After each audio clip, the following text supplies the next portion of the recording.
Olá você, tudo bem? Aqui é o professor Wagner. Para quem não me conhece, eu sou professor de Direito Empresarial, de Direito Civil e Coaching aqui no Principal Concursos. Também sou auditor fiscal da Receita do Estado do Rio de Janeiro. Foi aprovado no concurso de 2009, ou seja, tem cerca de 10 anos que eu já ocupo esse cargo e também cerca de 10 anos que eu leciono Direito Empresarial. Então tenho uma certa experiência aí nessa nossa disciplina. Direito Civil eu leciono há pouco tempo, tem cerca de 4, 5 anos, pela facilidade, pela semelhança com o Direito Empresarial, Direito Privado, e também porque eu estou cursando Direito, a Faculdade de Direito, na Universidade Federal do Estado do Rio de Janeiro. Estou no último período, já quase para acabar. Mas a minha primeira formação é Ciências Navais, então pela Escola Naval, e fui oficial da Marinha por cerca de 13 anos, até eu ser aprovado nesse concurso de 2009, ok? Então, a nossa missão aqui hoje, a minha missão de hoje é passar para você a reta final para o concurso da CGE, da Contradoria e Ouvidoria Geral do Estado do Ceará. Então, um concurso bastante cobiçado, bastante almejado pelos concurseiros, que o concurso é logo, no próximo final de semana. Então, temos poucos dias aí para fazer essa revisão. E nada melhor do que uma reta final, onde o professor vai abordar, onde eu vou abordar os pontos principais, que podem ser objeto de alguma questão na prova do próximo final de semana. Ok? Então, antes de mais nada, acho que se inscrevem no nosso canal. O nosso canal está bem bacana, aí, com diversas aulas gratuitas, correções de simulado, questões comentadas, enfim, vale a pena. Beleza? Então, sem perder tempo, vamos embora comentar aqui esses pontos de direito empresarial. Beleza? Então, este aqui é o nosso programa de direito empresarial.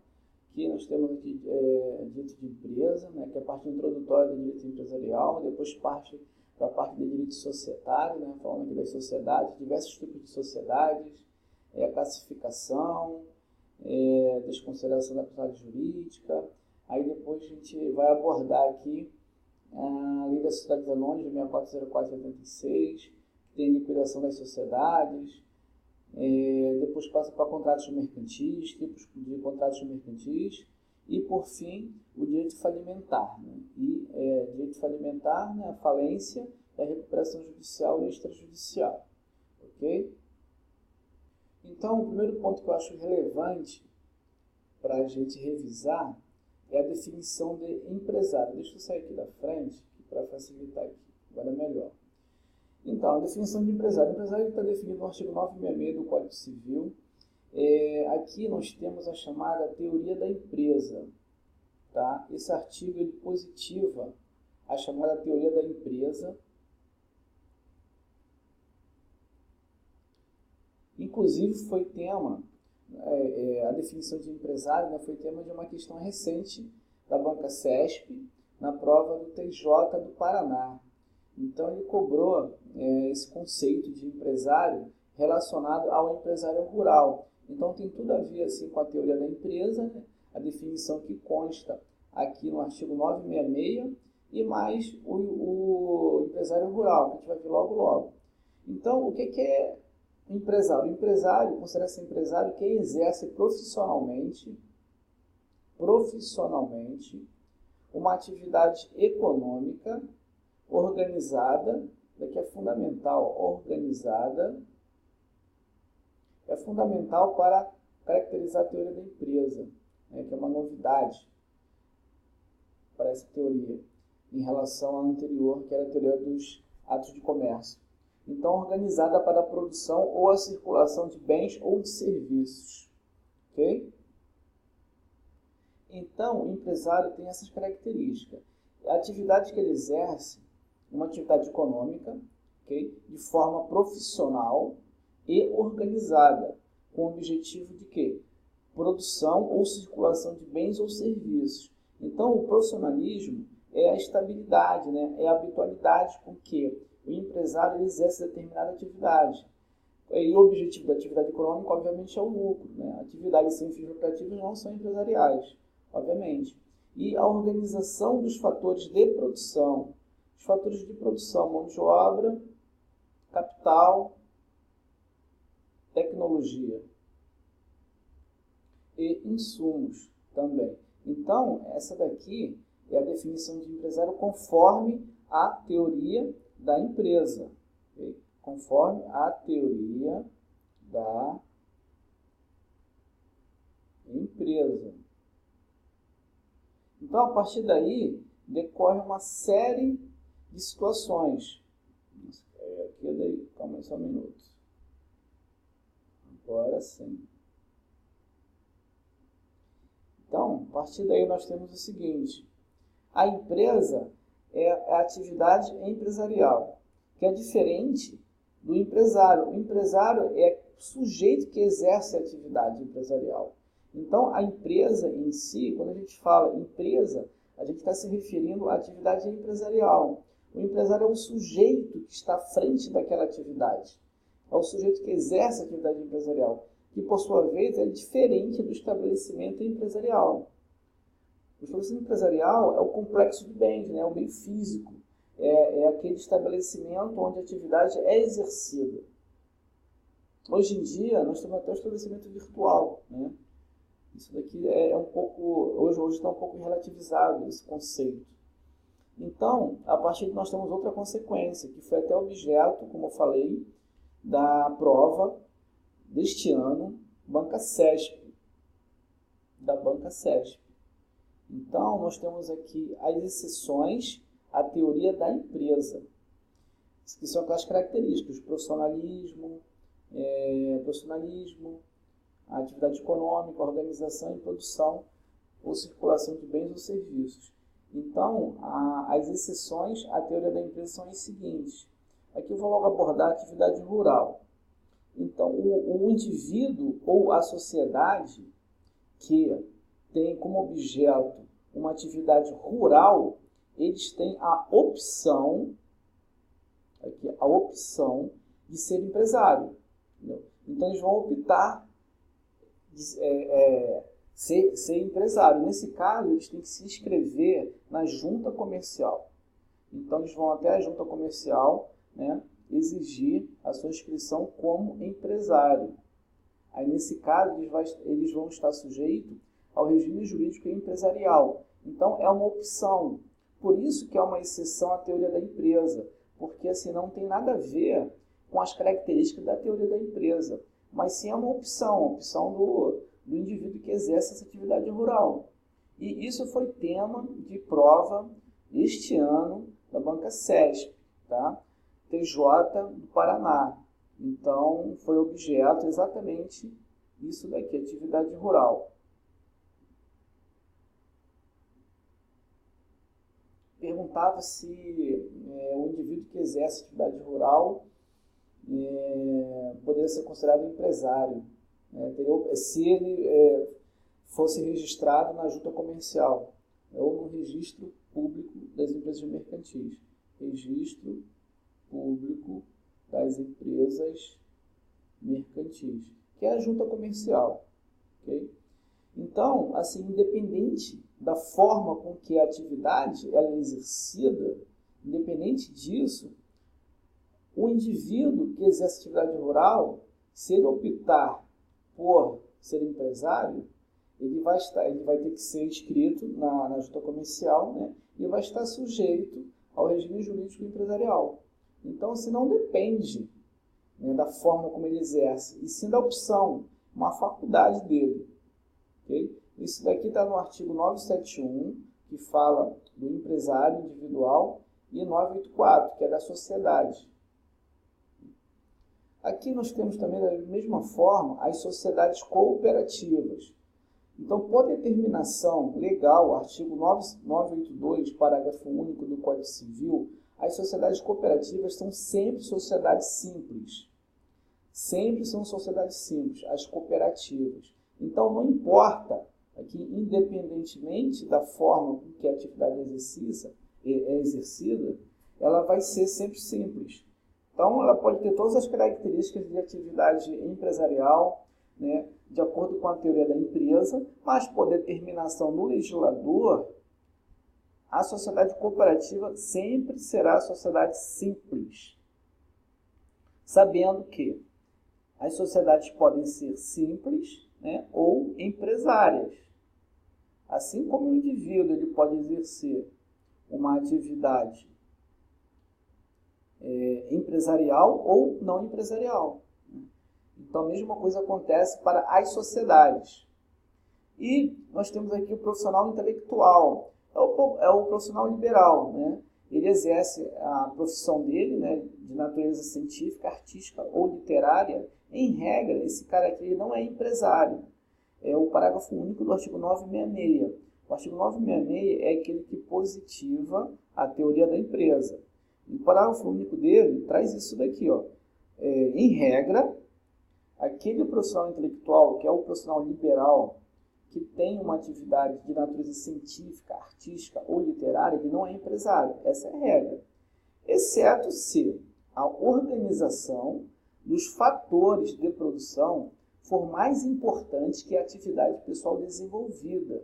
Aí sim, aí nós vamos ter o chamado elemento de empresa. Especificamente em questões, ele fala isso, que existe elemento de empresa, né, para aquela profissão e tal, e pergunta se é empresário ou se não é empresário.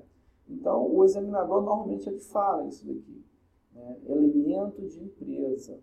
Nesse caso, se tiver elemento de empresa naquela atividade exercida pelo profissional intelectual, então nós temos um empresário. Isso tudo aqui está no parágrafo único do artigo 966. Então, assim, normalmente, se vem até literal esse tipo de questão, né? São pouquíssimas questões que eles caracterizam no enunciado uma certa profissão e pergunta se ele se é empresário ou não. Okay?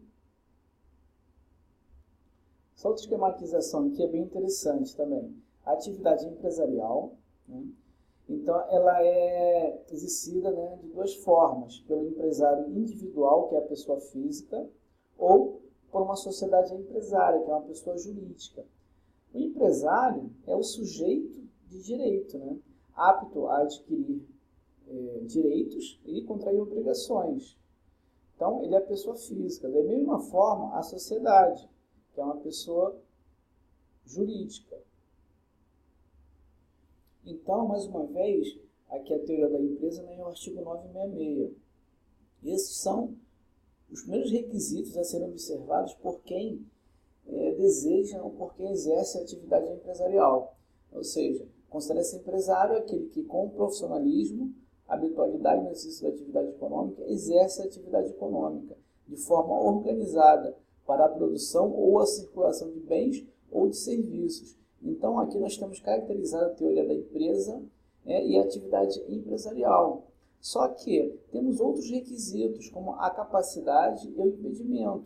Nem toda pessoa ela está apta a exercer a atividade empresarial. Então, nós temos alguns requisitos legais previstos no artigo 972 do Código Civil, que diz o seguinte: podem exercer a atividade de empresário os que estiverem em pleno gozo da capacidade civil e não forem legalmente impedidos. Então, normalmente isso aqui cai até literal também. Ó, em pleno gozo da capacidade civil e não forem legalmente impedidos. Okay? Então, sobre a capacidade civil, o empresário, em regra, deve ter capacidade civil. Exceções é o seguinte: mediante autorização judicial, após análise das circunstâncias e riscos, nós temos duas situações do incapaz que pode exercer a atividade empresarial.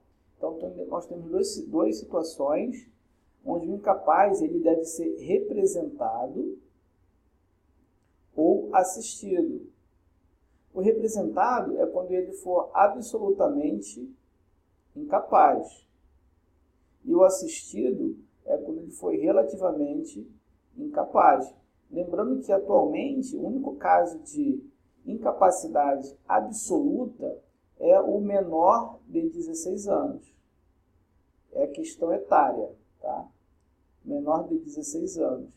Então, nós temos duas situações. A primeira delas é quando há autorização judicial, né, em favor do incapaz, no caso dele suceder a empresa por causa mortis. O empresário morreu, né, e ele veio a suceder o empresário, né, o pai dele, enfim, alguém, né, que digamos assim, deixou a empresa para ele. Então, mediante autorização judicial, após análise das circunstâncias e dos riscos, porque tem que levar em consideração o princípio da preservação da empresa.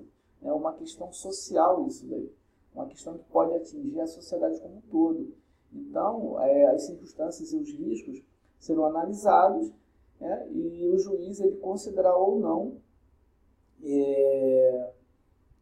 a autorização, né, para que o incapaz exerça a atividade empresarial, desde que representado ou assistido. Então, a questão da sucessão é o primeiro caso. O outro caso é quando há uma incapacidade superveniente, ou seja, o empresário ele era capaz, né, e por alguma situação, um acidente, alguma moléstia, enfim, ele passa a ser incapaz, né? Então, também é preciso de uma autorização judicial para que ele continue a empresa que ele já exercia enquanto ele era capaz. Ok? Então, até este momento, estávamos falando da capacidade civil para o empresário individual, né, a pessoa física, que vai exercer a atividade empresarial. E com relação à sociedade, pode haver algum sócio incapaz numa sociedade empresária? Então, pode, desde que, cumulativamente, algumas situações, estas situações, aqui melhor dizendo, sejam observadas. O sócio incapaz, ele não pode exercer a administração da sociedade. Isso aqui cai em prova, cai muito em prova. O capital social deve estar totalmente integralizado. O sócio relativamente incapaz, né, deve ser assistido ou representado, né, no caso do absolutamente incapaz. Então, o absolutamente incapaz ele é representado e o relativamente capaz é assistido.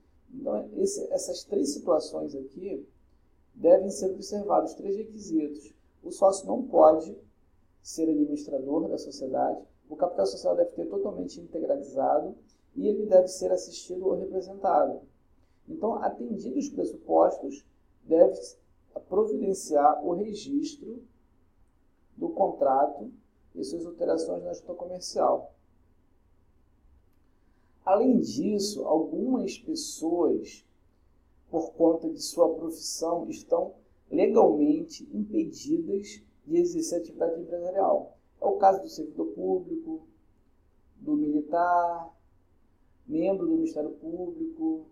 Essas pessoas estão legalmente impedidas de exercer atividade empresarial. Okay?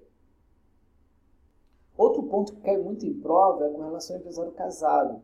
Os cônjuges podem fazer parte de sociedade entre si ou com terceiros. Tá? Esta aqui é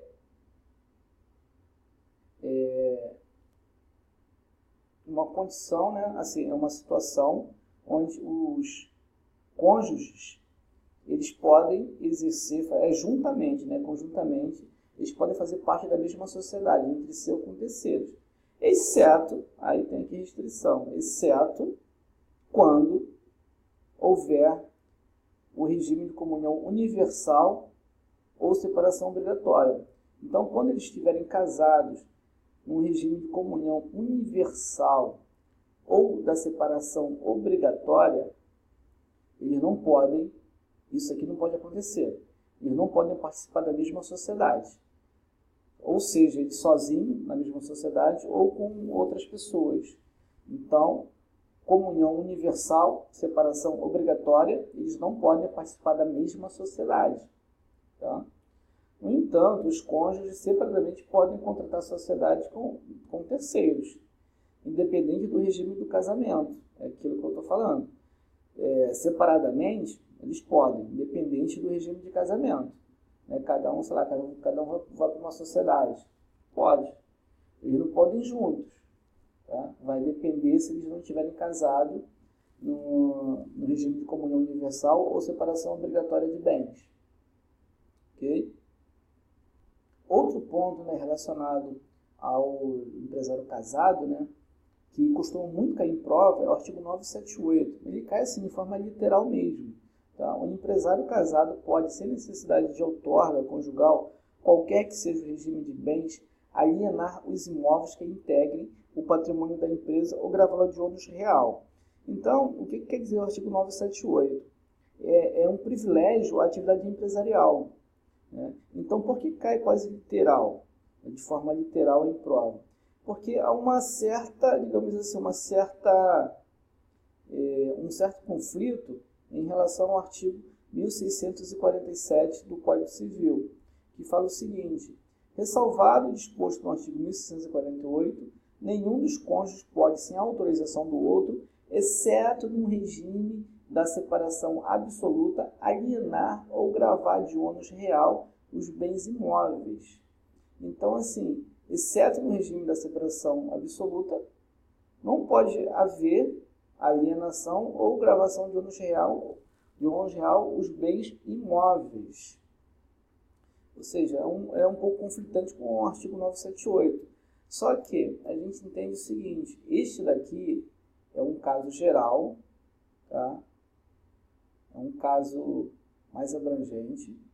E esse aqui é um caso específico, que diz respeito apenas aos bens patrimoniais da empresa, né? Em relação à atividade empresarial e ao empresário casado. Então, é um caso mais específico. Ou seja, qualquer que seja o regime de bens, o empresário está a fim de vender, alienar os imóveis ou gravar de ônus real, não precisa da autorização conjugal para isso. Entendeu? É isso que quer dizer o artigo 978. Inclusive, isso já foi até tema da jornada de direito comercial. Mas aí é uma polêmica isso daqui. Eu acredito que não vale a pena a gente tocar nisso agora no momento.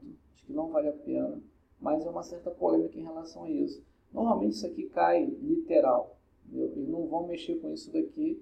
O artigo 978 é claro, né, com relação a isso.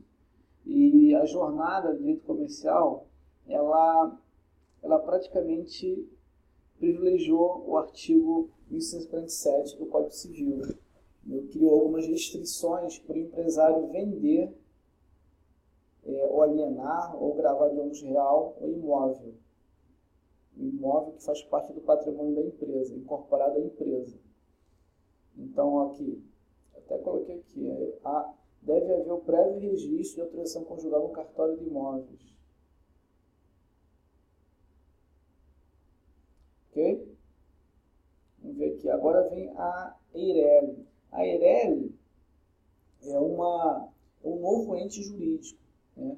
É uma pessoa jurídica. Okay? Ela não é uma sociedade, é um novo ente jurídico. A EIRELI, Empresa Individual de Responsabilidade Limitada.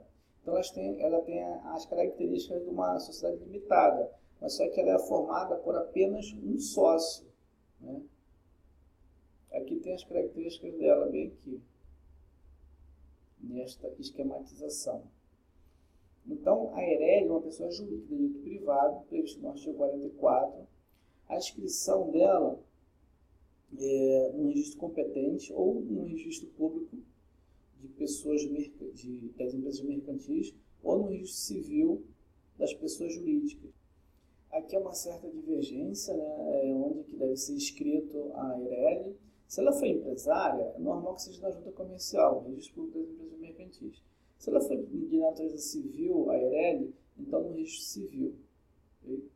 Então aqui assim, o mais normal é que seja até na junta comercial, tem algumas instituições normativas que dão conta disso, mas há uma certa polêmica. Né? Então é constituída por uma única pessoa, que é titular de todo o capital social, e ela pode ser pessoa física ou jurídica. Aqui também era uma outra polêmica, mas que agora acredito que foi sanada mais recentemente. Então, tanto pessoa física ou quanto a pessoa jurídica, elas podem constituir uma EIRELI.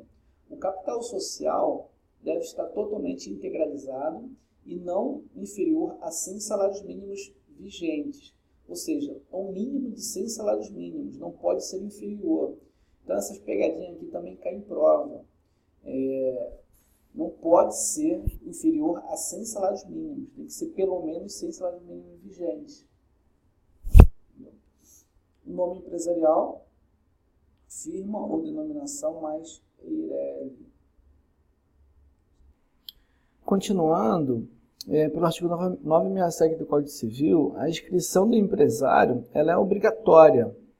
Né? É obrigatório o empresário se inscrever antes do início de suas atividades. Né?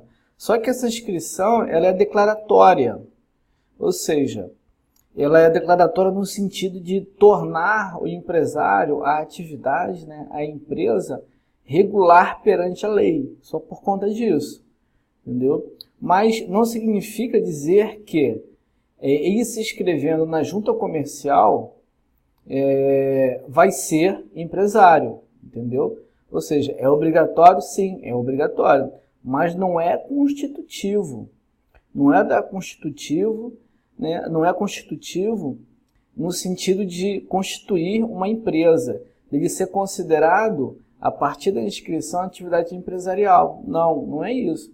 Não é constitutivo, é apenas declaratório da regularidade perante a lei. Okay? Então tem uma diferença, é obrigatório, mas não é constitutivo.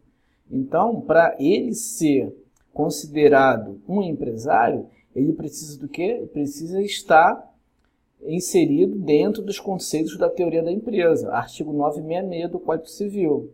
Então, é necessário ter as qualidades de empresário. Beleza? Outro ponto ainda com relação à inscrição, agora das sociedades. A sociedade, ela é empresária, né? Ou pode ser uma sociedade simples. Ela é sociedade empresária quando ela exercer uma atividade típica de empresa. E a sociedade simples são as demais.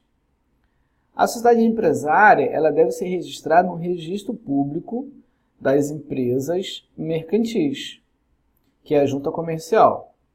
E a sociedade simples no registro civil das pessoas jurídicas. Então, dessa forma, ela passa a ser regular perante a lei, né? Ela passa a ter uma regularidade. E vai adquirir personalidade jurídica e poderá exercer sua atividade econômica de forma plena e regular. Agora aquele ponto que a gente já comentou, que foi até tema de prova, de questão de prova, recente da Banca CESP.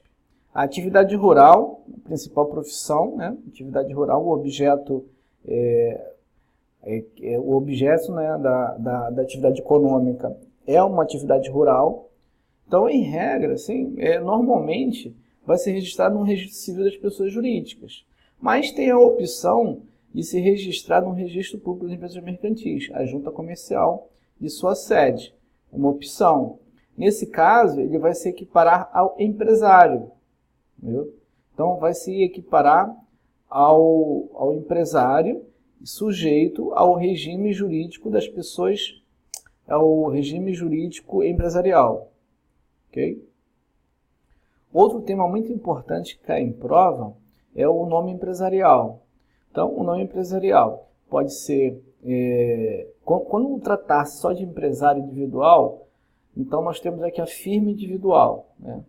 Quando se trata-se de sociedade, podemos usar a firma social, firma coletiva ou razão social. E tem ainda a denominação. Né? Então, basicamente, são dois tipos de nomes empresariais, firma ou denominação. Só que a firma ela pode ser dividida em firma individual quando tratar-se de pessoa física, empresário individual, entendeu? Ou firma ou razão social. Aí a razão social é para as sociedades, né? Firma social ou razão social. Aí é para as sociedades. É semelhante à firma individual, né? Utiliza-se o nome dos sócios. E temos a denominação. A denominação ela é formada por uma expressão ou nome fantasia e, obrigatoriamente, por expressão indicativa do objeto social. É o ramo da atividade. Então, tem um nome fantasia, né, uma expressão ou nome fantasia e, obrigatoriamente, alguma expressão que indica, né, qual é o objeto social daquela sociedade, né, daquela pessoa jurídica. Por exemplo, aqui que eu coloquei, né, Flamengo, Carros, Sociedade Anônima. Então, carros seria a expressão indicativa do objeto social, alguma coisa relacionada a carros. Ou Companhia Flamengo de Carros, né, como exemplo. Aqui tem uma parte muito interessante, que também é tema de prova, essa questão aqui dos princípios, né, que regem o nome empresarial. Nós temos aqui a proteção ao nome empresarial, isso aqui também foi tema de prova recente, tá? Banca CESP, e se não me engano, estava perguntando sobre o âmbito de proteção, né, do nome empresarial. O âmbito é estadual, então o nome empresarial tem uma proteção dentro do Estado, conforme a junta, né, a junta comercial. O artigo 166 trata disso daqui, ó. A inscrição do empresário ou dos atos constitutivos das pessoas jurídicas ou as respectivas averbações no registro próprio asseguram o uso exclusivo do nome nos limites do respectivo Estado. Isso aqui caiu em prova recente, deste ano, 2019.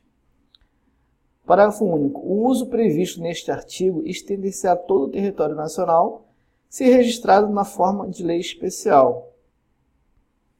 Né? Aí é o nome de grande renome, né? Grande renome. Aí o princípio da veracidade também. Ele relaciona o nome empresarial à atividade, né? Então, não pode conter informações falsas no nome empresarial, como, por exemplo, o nome de um sócio, melhor dizendo, de um objeto que não é o objeto que a atividade, que a sociedade, né, daquela sociedade ou daquele empresário individual. Por exemplo, o cara, ele tem um objeto de venda de carros, mas coloca floricultura, então é uma expressão falsa. Isso aqui fere o princípio da veracidade. E o artigo 1165, o nome de sócio que vier a falecer, for excluído ou se retirar, não pode ser conservado na firma social. A mesma coisa é para o sócio falecido ou excluído ou que se retirou da sociedade. Então não pode, se ele não faz mais parte da sociedade, então ele não pode constar no nome, né, no nome empresarial daquela sociedade. Aí tem o princípio também da novidade. Ele deve ser único no registro. O nome de empresário ele deve distinguir-se de qualquer outro já inscrito no mesmo registro. Não tem como ter dois nomes empresariais iguais, né, para pessoas distintas. Não tem como. Se o empresário tiver nome idêntico ao de outro já inscrito, deverá acrescentar a designação que o distinga. Entendeu? Tem que haver alguma forma de distinguir os nomes empresariais idênticos. A extinção do nome. Requerimento de qualquer interessado, ele pode, né, essa daqui é a questão do interessado, né, ou, por exemplo, sócio ou empresário individual, dono daquela empresa. Então, ele é interessado na extinção do nome. Então, basta o requerimento dele, né, junto à junta comercial, para que isso ocorra. E no caso de encerramento da atividade também, e liquidação. A omissão da expressão LTDA. LTDA é a expressão que designa o quê? A sociedade limitada.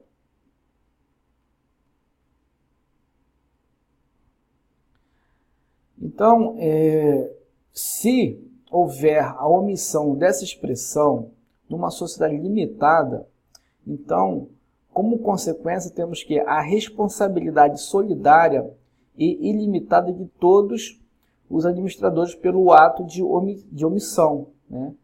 Então, os administradores passam a ser solidários de forma ilimitada por conta desta omissão. Isso aqui também costuma cair em prova, esse quadrozinho aqui, tá? Outro ponto importante já dentro do tema sociedades é essa questão aqui. A gente já viu até que a sociedade cooperativa, independente do objeto, independente da forma como o objeto social é exercido, a sociedade cooperativa ela sempre será uma sociedade simples, sempre. Da mesma forma, independente do objeto, a sociedade anônima e a sociedade em comunidade por ações sempre serão sociedades empresárias, sempre. Então, até o momento, conforme verificamos, observamos a existência ou não das características da teoria da empresa, a sociedade ela pode ser se dividir em dois grandes grupos, sociedade simples e sociedade empresária. Aqui nós temos a teoria da empresa presente, sociedade empresária, nós temos a atividade típica de empresa, de empresário conforme o artigo 966, e aqui uma sociedade que não é empresária, sociedade simples. Tá? Bem claro isso. Só que nós temos os tipos sociais, né? Então nós temos o gênero, sociedade simples, gênero, sociedade empresária. Só que nós temos agora os tipos, as espécies. Sociedade simples pura é uma espécie, assim como a sociedade cooperativa é uma espécie, um tipo social, né? Que são sociedades simples. Aqui é simples pura, sociedade cooperativa. Já vimos que a sociedade cooperativa sempre será simples. Também já vimos que a sociedade anônima, ela sempre será uma sociedade empresária. A sociedade em comunidade por ações sempre será uma sociedade empresária.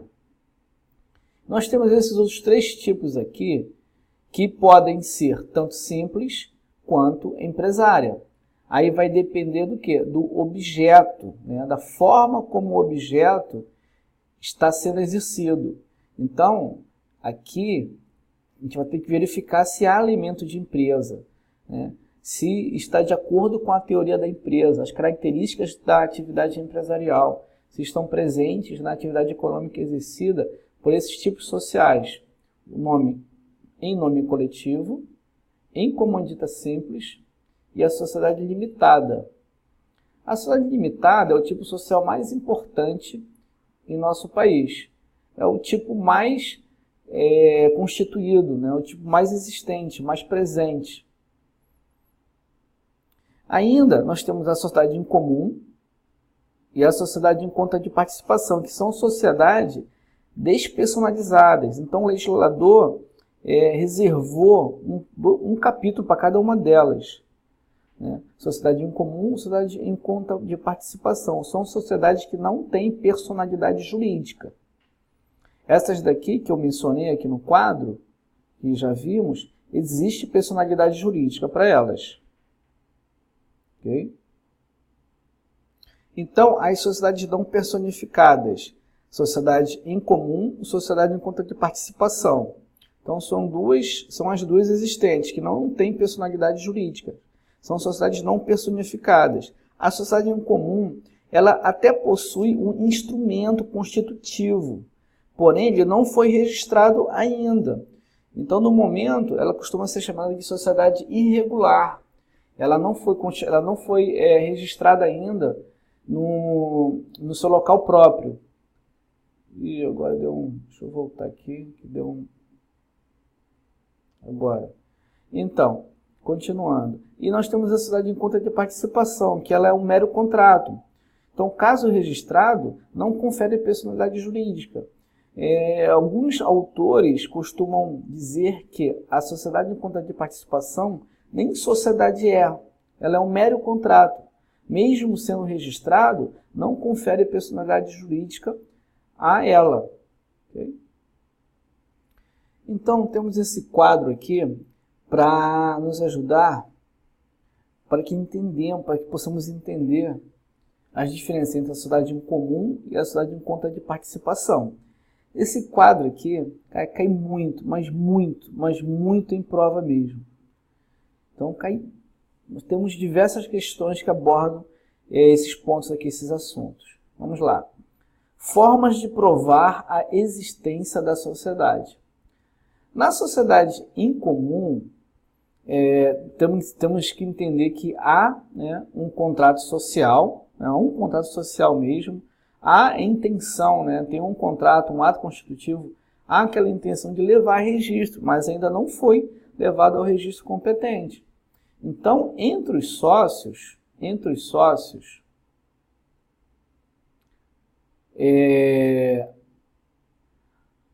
prova-se, né, a existência da sociedade somente por escrito. Entre os sócios, há essa separação. Com terceiros, em relação aos terceiros, até para não prejudicar os terceiros, por qualquer meio admitido em direito. Tá?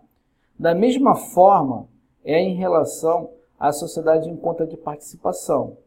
Só que aqui tanto vale para sócio quanto para terceiro, por qualquer meio admitido em direito. A gente tem que lembrar que isso aqui é um mero contrato. Então, qualquer meio admitido em direito. Ok? Tem essa diferença aqui. Em relação aos sócios, quando eu falar assim, os sócios provam a existência da sociedade só por escrito. Aí está se referindo à sociedade em comum. Agora aqui, o tema que mais causa dúvidas nos alunos é esse daqui. A responsabilidade perante terceiros. Então, em relação à sociedade em comum, a regra é a seguinte. Os bens sociais constituem o chamado patrimônio especial. Né? Então, esses bens sociais, esse patrimônio especial, que é formado pela contribuição dos sócios, eles respondem pelos atos de gestão, né? Normalmente, os atos de gestão. Isso aqui tem que estar escrito na prova. Atos de gestão. Aí, beleza. Chama os bens sociais de patrimônio especial, normalmente. Os sócios, eles são solidários e ilimitadamente responsáveis. Só que, após esgotados os bens sociais, né? Após esgotados isso daqui, aí os sócios serão chamados, né, para responder, né, em relação às dívidas da sociedade. No entanto, aquele sócio que contratou, ele pode responder diretamente perante o terceiro, pelas dívidas da sociedade. E nesse caso ele está excluído do benefício de ordem. Qual o benefício de ordem? É esse daqui. Aqui é o benefício de ordem, que é o normal para todo tipo de sociedade. É o normal. Qual é o normal? Por conta da separação patrimonial entre os bens da sociedade e os bens dos sócios, então, primeiramente esgota-se os bens da sociedade, para depois os bens particulares dos sócios serem atingidos, serem executados. Então, há uma ordem, né? Há o benefício de ordem, há o direito ao benefício de ordem para os sócios. Só que no caso da sociedade em comum, que é uma sociedade irregular, de fato, né? Ela que não teve ainda o seu ato constitutivo registrado, averbado num registro competente, então, nesse caso, aquele sócio que contratou, ele pode vir a responder diretamente, sem que seja observado esse benefício de ordem que é comum às sociedades. Né? Ok? Então, aqui tem essa grande diferença na sociedade em comum. Na sociedade de conta de participação, isso aqui é mais simples. Há dois tipos de sócios na sociedade de conta de participação. O ostensivo, que é aquele sócio que participa, né, da sociedade, que é o sócio que é visto, né, no mundo externo, é o ostensivo. E o sócio participante, é o sócio oculto, é aquele que não aparece nas relações da sociedade perante os terceiros. Quem aparece é o sócio ostensivo.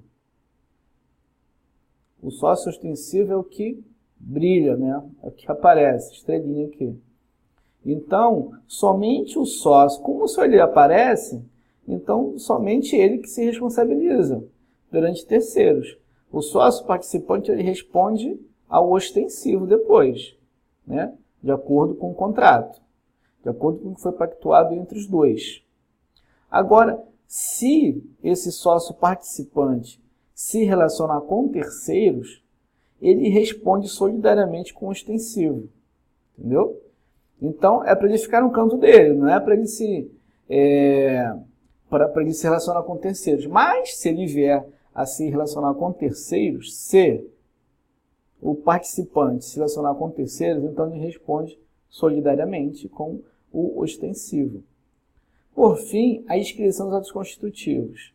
Então, em relação à sociedade em comum, tem um contrato social que ainda não foi levado ao registro competente. Beleza.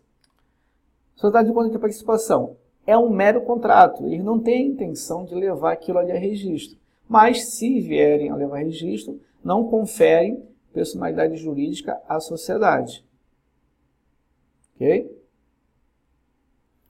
Pessoal, pegando o tema cooperativa, sociedade cooperativa, que é uma sociedade que nós já vimos sempre simples. No entanto, isso também já foi tema de prova da CESP, o registro da sociedade cooperativa é na junta comercial. Okay? Isso daqui é o mais aceito pela doutrina, pela jurisprudência, enfim, é o que é o mais aceito. Tá? Há divergência, sim.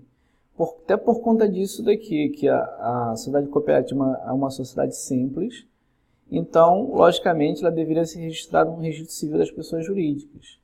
A FGV, por exemplo, ela já cobrou isso daqui, esse assunto, né? E concluiu que seria no registro civil das pessoas jurídicas. Então, há uma certa divergência. Mas o mais comum, e a banca CESP, a nossa banca, também já cobrou em prova, afirmando que é na junta comercial. Entendeu? Então, aqui, há o artigo 18, parágrafo 6º da Lei das Cooperativas, que fala isso daí também. Ok? Para deixar um pouquinho mais claro. Deixa eu ver aqui. Agora, chegou da microempresa e empresa de pequeno porte. Quem pode ser microempresa e empresa de pequeno porte? A sociedade empresária podem ter essa qualificação de microempresa e empresa de pequeno porte. Tá? A sociedade simples também. A EIRELI e o empresário individual. A receita bruta anual é o que vai determinar se a sociedade, né, se o empresário individual, a EIRELI, são empresa de pequeno porte ou microempresa. Então, nós temos o chamado teto do Simples Nacional. A microempresa ela possui receita bruta anual de até R$ 360 mil. A empresa de pequeno porte, entre 360 mil e 4,8. Este teto aqui, o limite, ele foi alterado no início de 2018. Então, nós temos isso aqui, ó. Receita bruta anual, até aqui é microempresa, daqui até aqui é empresa de pequeno porte. Há uma mudança bem recente com relação a este tema, microempresa e empresa de pequeno porte, com relação ao seu nome empresarial. Deixa eu ver aqui. Cadê? Vamos procurar aqui. Baixa.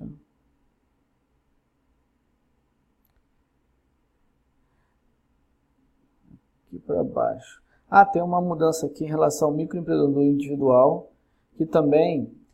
O que é o microempreendedor individual? O MEI, chamado MEI. É um empresário individual, né, que possui receita bruta de até R$81 mil. Também isso daqui mudou em 2018, recente. Ele opta pelo Simples Nacional e não está impedido de ser MEI, né? O benefício, né, é uma opção de recolhimento de impostos e contribuições do Simples Nacional e valores fixos mensais, independentemente da receita bruta.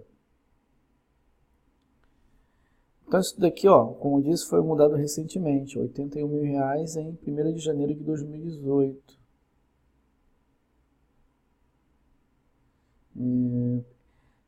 O MEI, ele é o pequeno empresário que está sendo mencionado nos artigos 970 e 1179 do Código Civil. Então é assim que fala, né, que a lei deve assegurar tratamento favorecido, diferenciado e simplificado ao empresário rural e ao pequeno empresário. Entendeu? Então, essa definição que a lei complementar 123 trouxe sobre o MEI equiparou, né, o MEI ao pequeno empresário. Então, a definição de pequeno empresário só veio com o artigo 68 da Lei Complementar 123 de 2006, equiparando o pequeno empresário ao microempreendedor individual. Ok? Deixa eu ver aqui. Onde é que está a questão do nome?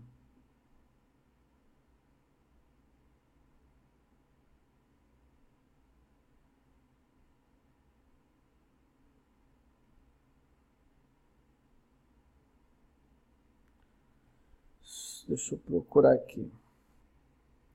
Então, o que eu queria mencionar é essa observação número 3 aqui, sobre a microempresa e empresa de pequeno porte, né?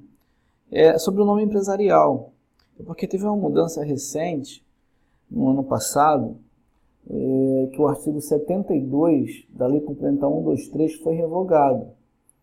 A ME, né, e a EPP, elas podem usar firma ou denominação. O artigo 72 falava isso daí, né? Sobre o nome empresarial. Então, a partir do ano passado, 1º de janeiro, ficou vedado o uso das expressões microempresa ou empresa de pequeno porte ou suas respectivas abreviações no nome empresarial. Então, assim, as novas sociedades, a partir de 1º de janeiro para cá, não pode mais usar microempresa ou empresa de pequeno porte ou suas respectivas abreviações no nome empresarial. Entendeu? Então, ficou vedado, né, o uso dessas expressões. Certo? Também passou a ser obrigatória a inclusão do objeto da atividade exercida. Antes era facultativo, agora pode ser obrigatório, quando tratasse de denominação. Então, com a denominação, quando a microempresa, empresa de pequeno porte, for utilizar a denominação, no nome empresarial deve constar o objeto da atividade, né? A expressão indicativa da atividade exercida. No entanto, os nomes empresariais já anteriormente registrados, eles ficam dessa forma mesmo. Exceto se, por algum motivo, eles forem, né, o representante, os sócios, o representante da empresa for até a junta comercial, averbar, né, modificar o nome empresarial, então obrigatoriamente ele vai ter que fazer isso daí, ele vai ter que alterar, vai ter que retirar a microempresa e empresa de pequeno porte. Agora, se ele não for lá na junta, então ele pode manter isso daí, ele pode manter o nome empresarial. Pode ser mantido caso for do interesse da sociedade, por ocasião de qualquer solicitação de mudança, o nome empresarial da microempresa ou empresa de pequeno porte, as expressões ME ou EPP já deverão ser excluídas. Entendeu? Então, essa é a grande diferença. O artigo 7.2 da Lei Complementar 123 foi revogado. Portanto, o que é importante para a gente, para a prova, o que é importante? Vamos lá. Fica vedado o uso das expressões microempresa ou empresa de pequeno porte e suas respectivas abreviações. Além disso, é obrigatório o uso na denominação, né, do objeto da atividade exercida. Ou seja, acaba que não vai ser possível ali identificar logo de cara se trata de uma microempresa ou empresa de pequeno porte. Né? Concorda? Beleza? Então é isso. Sobre a sociedade limitada. Sociedade limitada, que essa esquematização aqui também costuma cair em prova. Né? É a definição, basicamente, da sociedade limitada. A responsabilidade dos sócios, né, a entrada que dá a responsabilidade dos sócios, ela é restrita ao valor, né, ela é limitada ao valor das cotas de cada um, ou seja, ela é limitada ao valor da contribuição dos sócios, limitada ao valor das cotas, né, da contribuição dos sócios. E todos os sócios são solidários pela integralização do capital social. Isso significa dizer que, mesmo aquele sócio que contribuiu, né, que com as suas cotas, integralizou suas cotas prometidas, mesmo esse sócio que contribuiu com seu dever com relação à integração do capital social, mesmo ele pode ser chamado, porque ele é todos os sócios são solidários, ele pode ser chamado para ser responsabilizado pela integralização das cotas de determinado sócio que não foi integralizado, entendeu? Determinado sócio não cumpriu com a integralização das suas cotas, né, no capital social, e os sócios, nesse caso, mesmo aqueles que já contribuíram, eles podem ser chamados, eles podem ser responsabilizados para contribuir com aquela cota que não foi integralizada, ok? Por conta disso, todos os sócios são solidários pela integralização do capital social. Mas a responsabilidade ela é restrita ao valor das cotas. Okay? Então, a sociedade limitada ela possui as regras próprias, artigo 10.5.2 a 10.8.7. No entanto, subsidiariamente, as regras da sociedade simples podem ser aplicadas a ela, subsidiariamente. Ainda, as regras das sociedades anônimas, se o contrato social da sociedade limitada prevê isso. Entendeu? Aqui quem está prevendo isso daqui é a lei, Código Civil. Aqui o contrato ele tem que prever isso daqui. Beleza? Este ponto aqui também cai muito em prova. É sobre o nome empresarial da sociedade limitada. A sociedade limitada ela pode usar firma ou denominação, né? As duas espécies de nome empresarial. Pode usar uma ou outra. Né? Só lembrando que a sociedade limitada ela pode ser simples ou empresária. Beleza? Então, sempre ela tem que estar com essa expressão aqui, limitada ou LTDA no nome empresarial, para a gente verificar se é de fato uma sociedade limitada. Entendeu? No caso de omissão dessa expressão, né, a responsabilidade ela pode ser solidária e limitada dos administradores que assim omitirem, né, que assim forem, digamos, entre aspas, culpados por essa omissão da expressão limitada ou LTDA. A firma da sociedade limitada, ela é composta o quê? Normalmente a firma ela é nome de um, né, ou mais sócios, pessoas físicas. Okay? Um ou mais sócios, pessoas físicas. A denominação ela deve designar o objeto da sociedade, mas pode conter também o nome de um ou mais sócios, pessoas físicas, sem problemas. Outro ponto que costuma cair em prova em relação à sociedade limitada é com relação à retirada do sócio da sociedade, né? O direito de retirada, que é chamado de direito de retirada.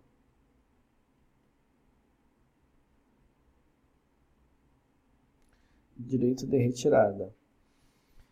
Então, aqui nós temos que observar dois princípios importantes. É o princípio da livre associação. Princípio da livre associação.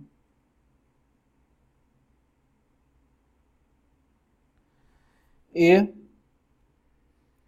princípio da autonomia da vontade. Autonomia. Caramba. Autonomia da vontade. Então, com fundamento nesses dois princípios, o princípio da livre associação, onde ninguém pode ser obrigado a se manter associado, né? E o princípio da autonomia da vontade. São esses dois princípios que são a base, né, os fundamentos para o direito de retirada do sócio da sociedade. É a vontade própria dele. Então, nós temos aqui duas situações com relação à retirada do sócio da sociedade limitada. Na verdade, isso daqui é com relação a qualquer sociedade, tá? Pode ser a sociedade simples e a sociedade limitada também, porque isso aqui está previsto no artigo 110.29, que trata da sociedade simples. Então, a sociedade de prazo indeterminado e tem a sociedade de prazo determinado. Na sociedade de prazo indeterminado, basta o quê? Basta a vontade do sócio. Então, ele notifica os demais sócios com 60 dias de antecedência. Acabou. Então, é o direito de retirada dele, por vontade própria, princípio da livre associação e princípio da autonomia da vontade. Então, isso daqui a gente chama, isso aqui já foi tema também de prova, isso daqui é um direito potestativo. O que significa isso? Significa que é um direito que não necessita ser, assim, que não cabe contestação. Entendeu? O direito potestativo é um direito que não cabe contestação. O direito dele não depende da outra parte. Entendeu? A outra parte não cabe a outra parte se manifestar, se contestar. É direito dele. Ele quer ser da sociedade, que é de prazo indeterminado, tá? Basta ele seguir esse procedimento, notificação dos demais sócios e 60 dias de antecedência. Pô, é um direito dele, ele quer ser da sociedade. No entanto, no caso de sociedade de prazo determinado, precisa demonstrar a justa causa. Essa aqui que é a grande diferença. Essa aqui que é a grande sacada. Precisa demonstrar a justa causa, provada judicialmente. Ok? No mais, os demais sócios podem dissolver totalmente a sociedade nos 30 dias subsequentes à notificação acima. Ou seja, caso se o sócio saindo da sociedade, os demais sócios verificando que a continuidade da empresa, da sociedade, ela está em risco, eles podem dissolver totalmente a sociedade nos 30 dias subsequentes. Ok? Também temos aqui esse tema, que ele é uma novidade para esse ano. Então, é uma lei. Nos primeiros dias do ano, deste ano de 2019, tivemos aqui uma mudança. Num quórum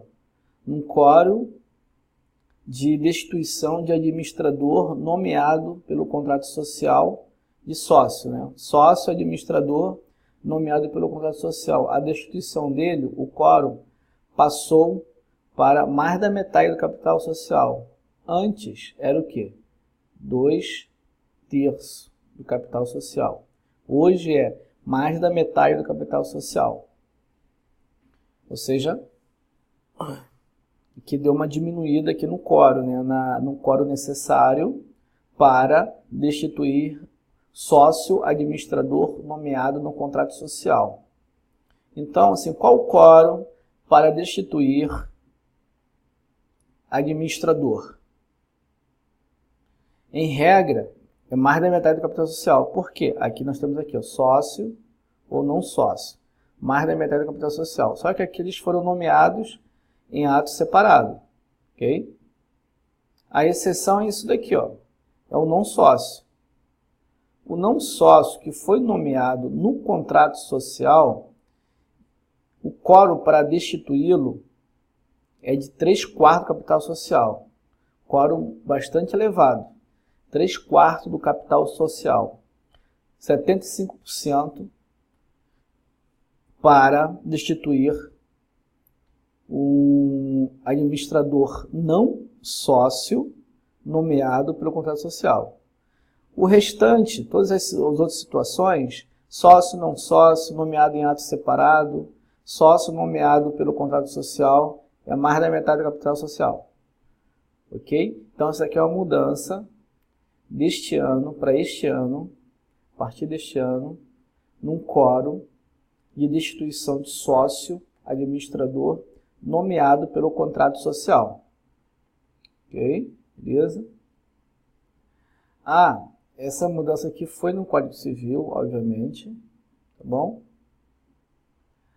A lei é 13 ou 15? 13.000... Deixa eu ver se está aqui. 13.792. 792.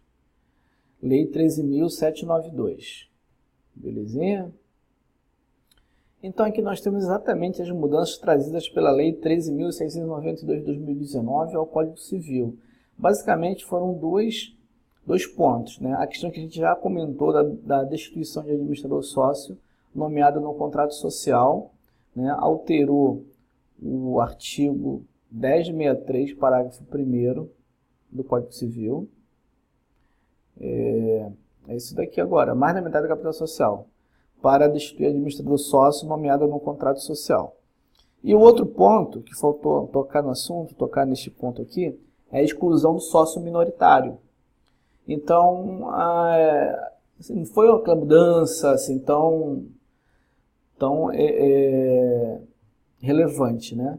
Mas diz o seguinte: na hipótese da sociedade contar com apenas 2 sócios, não há a necessidade de reunião ou assembleia para deliberar sobre a exclusão do sócio. Ou seja, passa a ser uma exclusão extrajudicial, porque é uma exclusão extrajudicial, na verdade, né? Já que eram só 2 sócios, um sai, então para que reunião? Então, assim, a alteração foi prevendo, né, dispondo sobre a não necessidade de reunião de sócio ou assembleia, já que eram só 2 sócios. Já que eram 2 sócios somente. Isso que diz a alteração trazida no parágrafo único do artigo 1085. Ressalvado o caso em que haja apenas 2 sócios na sociedade, a exclusão de um sócio somente poderá ser determinada em reunião ou assembleia especialmente convocada para este fim, ciente o acusado em tempo hábil para permitir seu comparecimento e o exercício do direito de defesa. Então, o normal, ele inclui só isso daqui, ó, ressalvado o caso em que haja apenas 2 sócios. Então, qual é a regra? A regra é que na exclusão de um sócio, ela somente pode ser determinada em reunião ou assembleia. Entendeu? Em reunião ou assembleia, convocada especificamente para este fim. Ok? Então, essa é a mudança trazida pela Lei 13.792 de 2019. Aqui nós temos os quórums. Fiz uma tabela com todos os quórums assim, relevantes, né, da sociedade limitada, que podem ser cobrados em provas.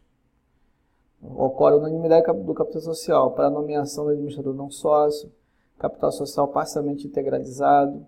Eu vou tentar disponibilizar isso daqui num artigo, num site do Exponencial. Okay? Então, o pessoal aí fica atento que eu vou disponibilizar este quadrinho aqui que eu acho bem interessante. Tem bancas que adoram esse tipo de quórum, examinadores. Adoram colocar isso em prova. Então é bem complicado, isso aqui tem que andar embaixo do braço e ficar... Hoje em dia tem que andar ali no celular com isso daqui e ficar vendo de vez em quando. Beleza? Ufa, até que fina. Mas assim, foi só a primeira parte, né? Então, direito empresarial é longo, cheio de detalhes, quóruns, deliberações, enfim. Então a gente resolveu fazer isso em duas partes, não tem jeito mesmo. Mas assim, vai valer a pena, acredito que vai valer a pena essa reta final, como é o CGE do estado do Ceará. Então, obrigado aí pela audiência. No próximo encontro a gente vai ver ainda as sociedades de explorações, a gente vai ver contratos mercantis, falência e recuperação judicial. Então, obrigado mais uma vez e tamo junto. E, não esquecendo que eu vou disponibilizar ainda aquele quadro de deliberações sociais aí no site do Exponencial e só aguardar, ok? Valeu, um abraço, até o próximo encontro.